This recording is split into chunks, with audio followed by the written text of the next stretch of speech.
오늘 우리에게 주신 말씀은 고린도전서 3장 1절에서 15절의 말씀입니다. 고린도전서 3장 1절에서 15절의 말씀인데요, 제가 가지고 있는 성경 신약 265면에 있습니다. 신약 65면쯤에 있는 고린도전서 3장 1절에서 15절의 말씀을 같이 합독하도록 하겠습니다. 형제들아, 내가 신령한 자들을 대함과 같이 너에게 말할 수 없어서 육신에 속한 자 곧 그리스도 안에서 어린 아이들을 대함과 같이 하노라. 내가 너희를 젖으로 먹이고 밥으로 아니하였노니 이는 너희가 감당하지 못하였을거니와 지금도 못하리라. 너희는 아직도 육신에 속한 자로다. 너희 가운데 시기와 분쟁이 있으니 어찌 육신에 속하여 사람을 따라 행함이 아니리요. 어떤 이는 말하되 나는 바울에게라 하고 다른 이는 나는 아볼로에게라 하니 너희가 육의 사람이 아니리요. 그런즉 아볼로는 무엇이며 바울은 무엇이냐? 그들은 주께서 각각 주신 대로 너희로 하여금 믿게 한 사역자니라. 나는 심었고 아볼로는 물을 주었으되 오직 하나님께서 자라나게 하셨나니 그런즉 심는 이는 물 주는 이는 아무것도 아니로되 오직 자라나게 하시는 이는 하나님뿐이니라. 심는 이와 물 주는 이는 한 가지이나 각각 자기가 일한 대로 자기의 상을 받으리라. 우리는 하나님의 동역자들이요 너희는 하나님의 밭이요 하나님의 집이니라. 내가 주신 하나님의 은혜를 따라 내가 지혜로운 건축자와 같이 터를 닦아두매 다른 이가 그 위에 세우나 그러나 각각 어떻게 그 위에 세울까 조심할지니라. 이 닦아둔 것 외에 능히 다른 터를 닦아둘 자가 없으니 이 터는 곧 예수 그리스도라.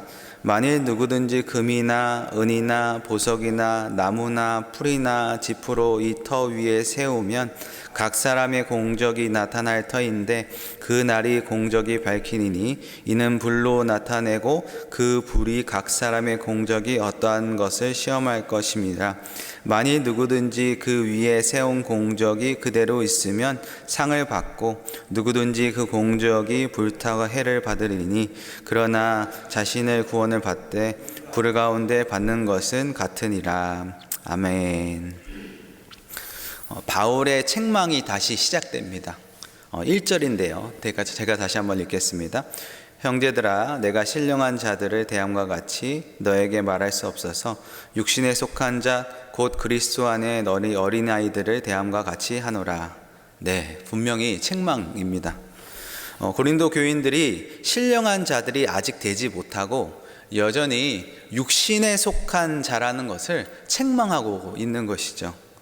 바울이 처음 그들에게 복음을 전할 때 이야기도 오늘 본문에 들어있는데요, 2절을 보시죠. 내가 너희를 젖으로 먹이고 밥으로 아니하였다 라고 말하고 있습니다. 왜냐하면 밥을 감당할 수 없는 어린 아이였기 때문에 그렇습니다. 그러나 그때는 처음 복음을 들은 단계니까 그렇게 하는 것이 당연하지만 지금 현재는 상황이 다릅니다. 바울은 지금도 감당하지 못하고 있는 게 그게 말이 되냐라고 말하는 것이죠.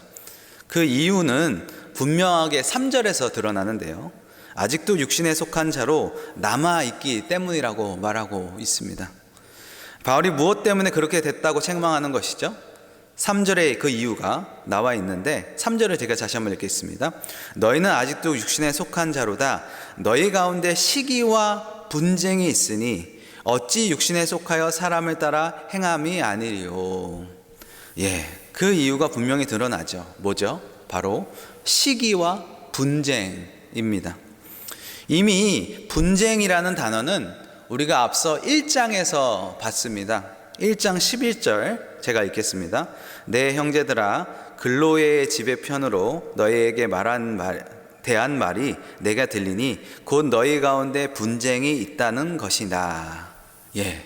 거기에 있는 분쟁이 어떤 모습으로 띄고 일어나고 있는지를 보여주고 있는 것이죠. 12절을 제가 1장 12절을 또 읽겠습니다. 너희가 각각 이르되 나는 바울에게라, 나는 아볼로에게, 나는 게바에게, 나는 그리스도에게 속한 자라 한다는 것이니. 분명히 1장에서 나오는 분쟁의 이야기를 바울이 계속해서 이어나가는 것 같습니다. 오늘 본문 3절에 육신에 속하여 사람을 따라 행한다고 말하기 때문에 그렇습니다. 4절에 다시 한번 그것을 언급하죠. 어떤 이는 말하되 나는 바울에게라 하고 다른 이는 나는 아볼로에게라 하니 너희가 육의 사람이 아니리요. 그러니까 앞서 하나님의 지혜와 세상의 지혜를 이야기하고 2장에서 우리가 어제 배웠죠. 예수 그리스도의 십자가가 복음과 성령의 가르침을 얘기한다는 것이 전혀 다른 이야기가 아니라는 것입니다. 결국 이 분쟁의 이야기를 하기 위해서 바울이 이 이야기를 꺼낸 것이라는 것이죠. 왜 그럴까요? 이 분쟁이 어디서 왔는지를 진단하기 위해서 그렇습니다. 그것은 그들이 여전히 신령한 자가 아니기 때문이라고 말하고 있는 것입니다. 신령한 자가 누굽니까? 어제 본문에 신령한 자는 성령의 가르침을 따라 행하는 사람이고 예수 그리스도의 십자가를 깨닫고 예수 그리스도의 마음을 가지고 사는 사람이 바로 신령한 사람이라고 우리가 2장에서 같이 나눴습니다. 오직 예수 그리스도만 그 마음에 가득한 사람을 말하는 것입니다. 만일 그들이 그렇게 신령한 사람이라면 이런 분쟁이 있을 수 있느냐라는 것이죠. 그리스도보다 사람을 앞세우는 일이 일어나지 않는다는 것입니다. 그들이 아직도 그리스도를 그들의 삶의 중심으로 모시지 못하고 인간적인 세력을 과시하고 눈에 보이는 사람을 의지하는 것은 여전히 그들이 육신에 속한 자라는 것을 보여주고 있다는 것입니다. 그래서 바울은 그들이 속해 있다는 그 교회 지도자들이 이 복음 안에서 어떤 위치를 차지하고 있는지를 분명하게 설명을 합니다. 5절인데요. 아볼로나 바울이나 그들은 그저 주신 사명대로 교인들에게 하여금 그리스도를 믿게 하는 사역자들일 뿐이라는 것입니다. 여기서 주께서 각각 주신 대로라는 말은 복음에 있어서 그들의 역할을 말하는 것입니다. 그 역할에 대해서는 바울이 이렇게 설명하는데요. 6절입니다. 나는 심었고 아볼로는 물을 주었으되 오직 하나님께서 자라나게 하셨나니. 이 말씀대로 고린도에 제일 처음에 들어와서 복음의 씨앗을 뿌린 사람이 누굽니까? 바울입니다. 그리고 아볼로는 나중에 그들에게 말씀을 가르쳤던 것 같습니다. 심는 역할이 더 중요한가요? 물 주는 역할이 더 중요합니까? 사실 따질 문제가 아니라는 것이죠. 중요한 것은 그들이 하나님께서 주신 사명에 따라 일을 하는 것을 통해서 하나님의 나라가 잘 수행되었느냐 안 되었느냐가 가장 중요하다는 것입니다. 이 일을 바로 하나님이 하신다는 것을 말씀하고 있는 것입니다. 10절 말씀도 같은 비유인데요. 10절을 제가 읽겠습니다.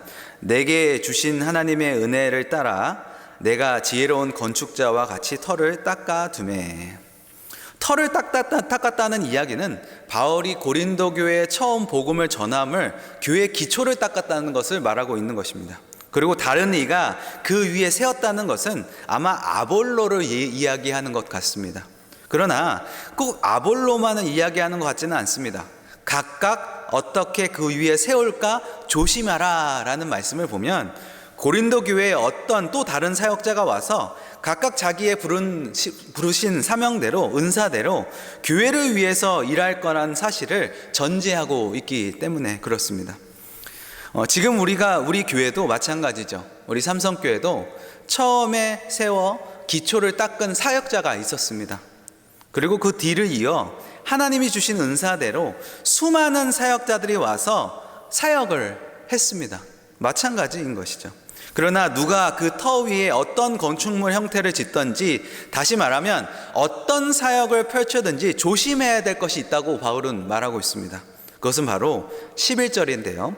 그 기초가 예수 그리스도라는 사실을 망각하지 말아야 된다는 것입니다. 그 위에 어떤 건물을 지어도 좋지만 예수 그리스도라는 그 터는 흔들리지 말아야 된다는 것이니까. 사도 바울이 지금까지 이야기해온 것을 보면 그는 오직 예수 그리스도의 십자가만을 전했다고 말하고 있죠. 교회의 기초는 예수 그리스도라는 것입니다. 그런데 만일 지금 고린도 교인들 행하는 것처럼 그렇게 교회 지도자 중심으로 인간적인 파벌을 형성한다면 이 예수 그리스도의 기초는 어쩌면 사람 중심으로 바뀔 수 있다는 것을 경고하고 있는 것입니다. 그러나 교회의 주인은 결코 사람이 될 수 없습니다. 교회의 주인과 교회의 기초는 언제나 오늘이나 내일이나 여전히 예수 그리스도인 것입니다. 교회의 기초가 예수 그리스도라는 사실은 너무나 분명하고 변함없는 사실이라는 것이죠. 그러나 우리는 또 조심해야 될 것이 있다고 오늘 본문은 말하고 있는데요. 12절에 그 예수 그리스도의 기초 위에 어떤 재료를 가지고 건물을 세울까도 매우 중요하다는 것이죠. 그리고 그 공적들이 지금은 다 그럴듯하고 괜찮아 보일지 몰라도 그것이 하나님의 마음에 합한 것인지 아닌 것인지는 나중에 곧 주님이 오실 그날에 드러나게 될 것이라는 것을 말하고 13절은 말하고 있습니다. 그것들이 불에 견딜 수 있느냐 없느냐가 관건인 것입니다. 또 그것이 시험을 이길 수 있느냐 없느냐가 관건인 것입니다. 그래서 14절에 만일 그 위에 세운 공적이 그대로 있는 사람은 상을 받게 될 것이라고 말하고 있고, 15절에 그 공적이 불타서 없어지면 자신의 구원은 받되 불 가운데 받을 거라고 말하고 있는 것입니다. 불 가운데 받는 구원은 간신히 받은 구원을 말하고 있습니다. 이것은 비단 교회와 교회 전문적인 사역자들을 국한돼서 말하는 것일까요? 아니라는 것이죠. 우리가 한 모든 헌금, 우리가 한 모든 봉사, 우리가 모든 한 예배, 모든 찬양, 모든 전도, 모든 계획, 모든 선한 일들이 이것들이 과연 불에 타서 없어지게 될 것인지 아니면 하나님께서 기뻐 받으실 영원히 쌓는 보화가 될 것인지의 문제이기 때문에 그렇습니다. 우리는 이 경고의 말씀을 잘 새겨 들어야 합니다. 그래서 하나님께 향한 우리의 봉사, 우리 모든 봉사가 하나님께서 기뻐하시는 봉사가 될 수 있도록 우리는 해야 된다는 것이죠. 그래서 마음을 다하고 힘을 다하고 정성을 다하고 목숨을 다하고 성품을 다해서 주님께 봉사해야 합니다. 그렇지 않으면 우리는 빈손을 들고 하나님 앞에 부끄럽게 서게 될 것입니다. 과연 내가 지금까지 주님께 한 봉사 중에 불에 탈 없어지지 않는 봉사는 얼마나 될까요?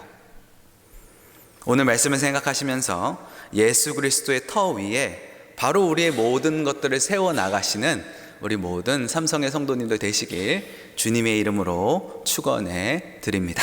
기도하겠습니다. 주님 감사합니다. 오늘 말씀을 통해서 깨닫게 하시니 감사합니다. 오늘 주신 말씀대로 예수 그리스도 위에 세운 기초를 세우게 하시고 우리가 하는 모든 봉사와 섬김이 주님의 영광이 되고 교회를 바로 세울 수 있는 은혜와 은총을 우리에게 베풀어 주시옵소서. 감사드렸고 예수님의 이름으로 기도합니다. 아멘.